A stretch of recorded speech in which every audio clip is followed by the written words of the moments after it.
Hello, this is Julie from Femme Mecanique Designs.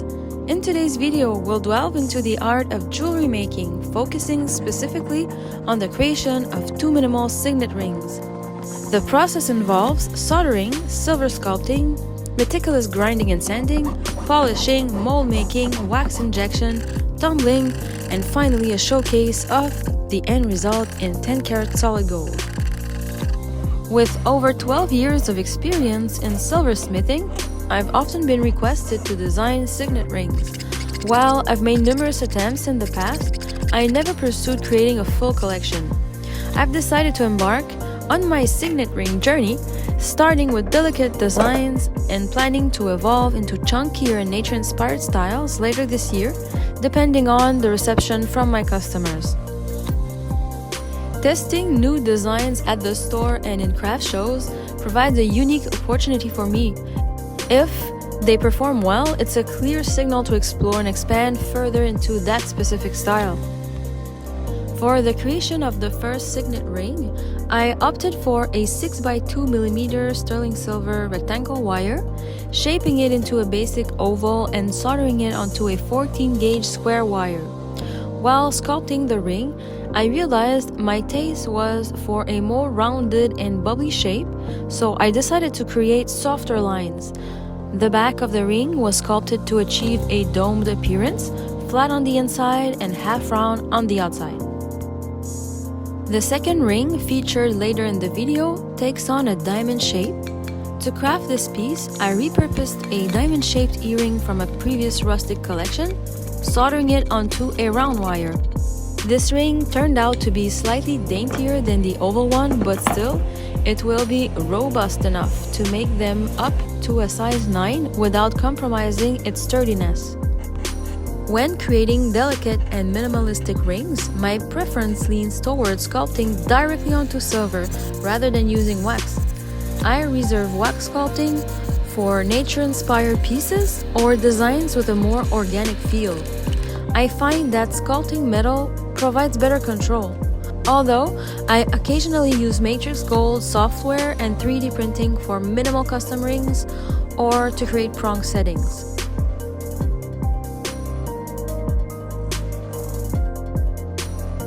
I find joy in the tactile experience of trial and error. My spontaneous and improvisational approach to design leads me to appreciate the physicality of materials over digital planning, making each piece a more unique expression of creativity. For the techniques showcased in these steps, the result was achieved through grinding and sanding. Following this, I carefully shaped the ring using a nylon hammer to prevent the formation of dents.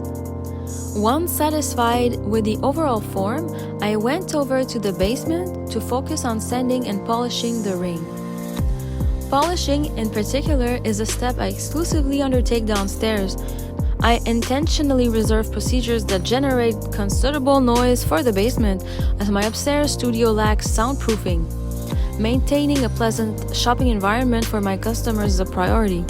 Minimizing heavy noise ensures that customers can enjoy their shopping experience without any unnecessary disturbances. My 10-year-old dog, Canel, is already noisy enough.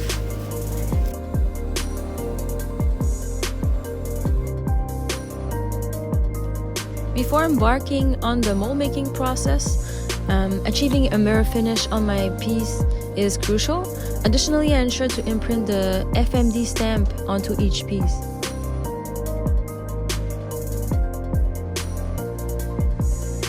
I'm cleaning my rings in the ultrasonic cleaner.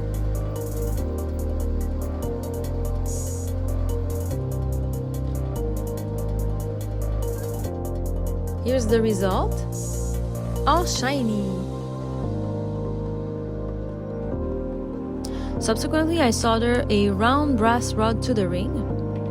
This brass rod, once transformed into wax in later stages, serves as a conduit for the metal flow during the lost wax casting process. Here I am reusing a rod that I had previously soldered onto another ring, and I'm coating it to prevent oxidation. I'm going to use easy silver solder for my last solder. Brass is usually composed of copper and zinc, and its melting point is much higher than silver. It conducts the heat quicker, but you need much more heat to make the solder flow. Make sure to clean your piece very well before making your mold. You don't want anything protruding on your piece. Let's go back to the basement. Canel always wants to play.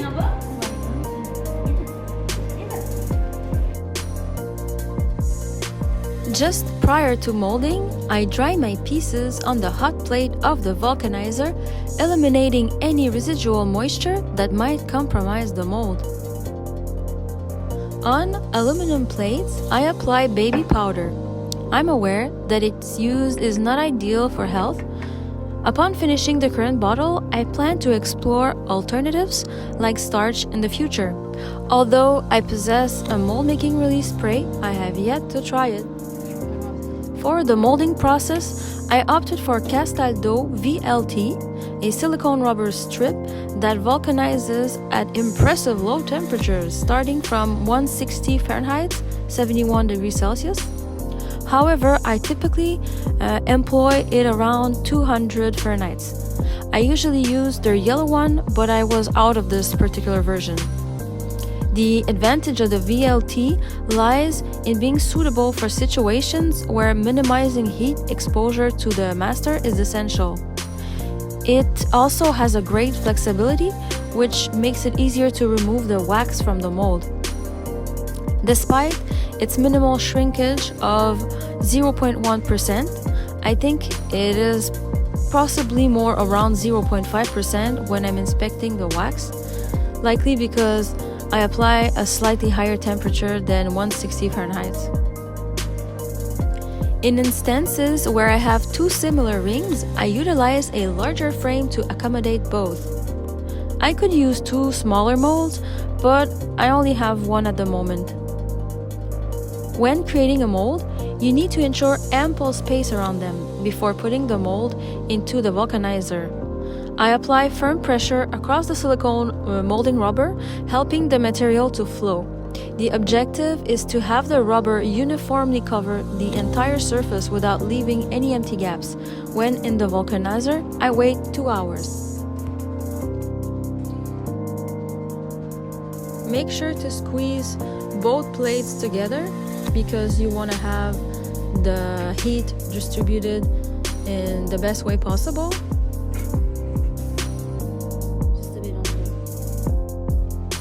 When it's finished, wait at least an hour so your mold is not too hot to the touch, so you can remove it from the frame easily.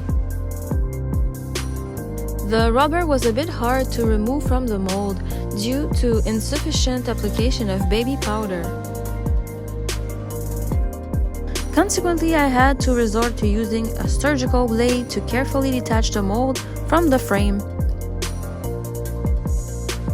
Once released, I proceeded to divide the mold into 2 halves, employing the blade to delicately open each section.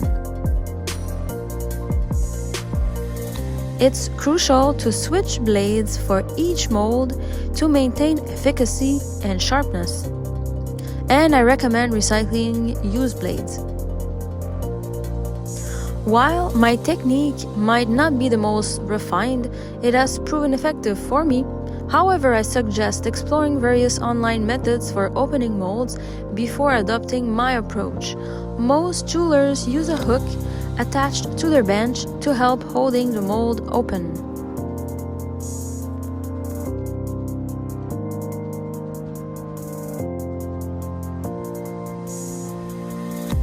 To secure a tight seal during wax injection, the zigzag pattern on the mold sides is instrumental. Some jewelers even sculpt pits inside the corners for a tighter fit. While opening a mold can be daunting, I've had a couple of minor accidents in the past. It's essential to be careful.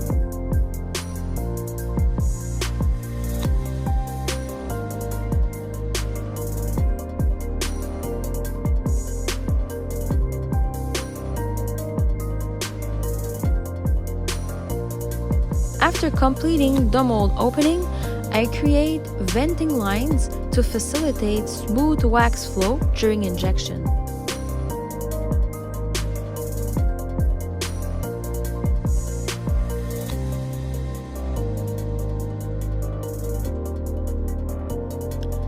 Now I'm just fine-tuning my mold, just removing the excess bits and pieces.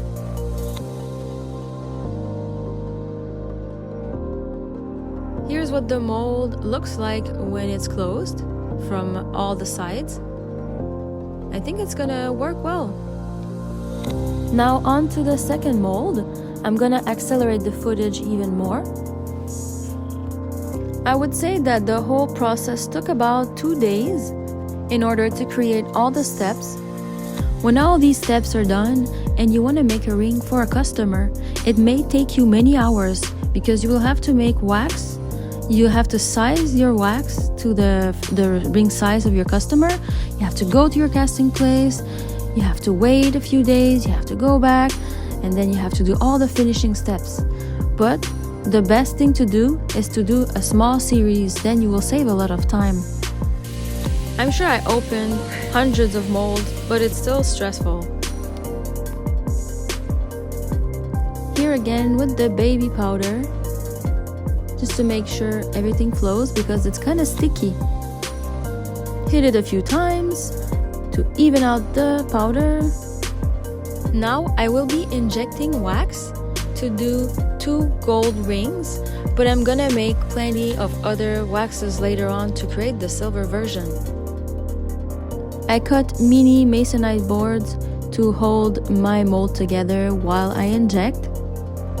I leave it there for a few seconds and I hold the mold really well so it's not gonna come off on the sides.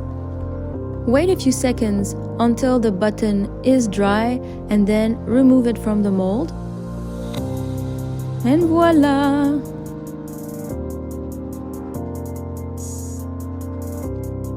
Now I want to show you the difference between the size of the wax and the master. It's almost the same, it's barely smaller.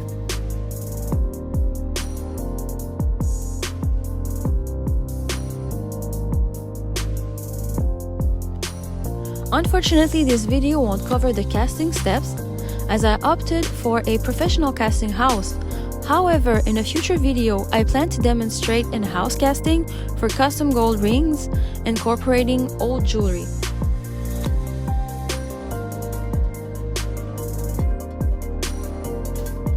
Let's clean this dirty bench a bit.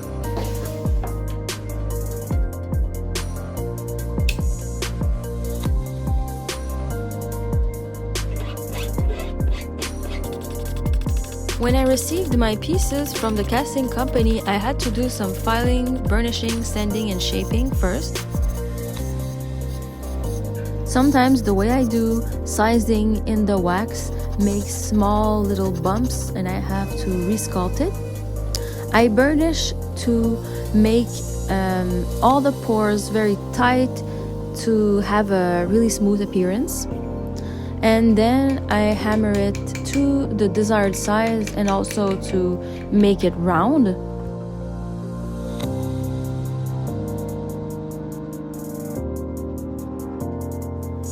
Following the meticulous filing and sanding of the ring, I decided to reintroduce pyramid ceramic media tumbling that I had not been used for over 6-7 years.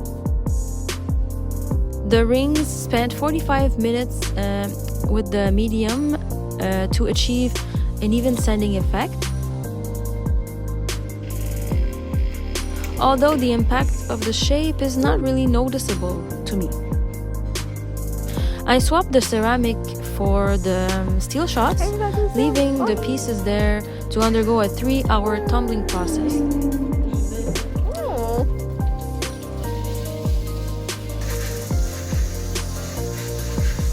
This process aimed at work hardening the piece and softening the edges. In future projects, I think I will extend this duration for at least 6 hours.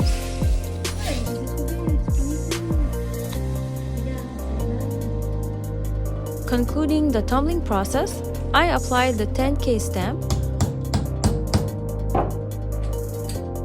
polish the rings, and clean them. A little trick here, when you polish, don't do it in a linear way, just move it diagonally. This way you're gonna remove the scratches very well. I took my pliers to correct a few sinuous lines, then the split lap to make it straight, and some polishing.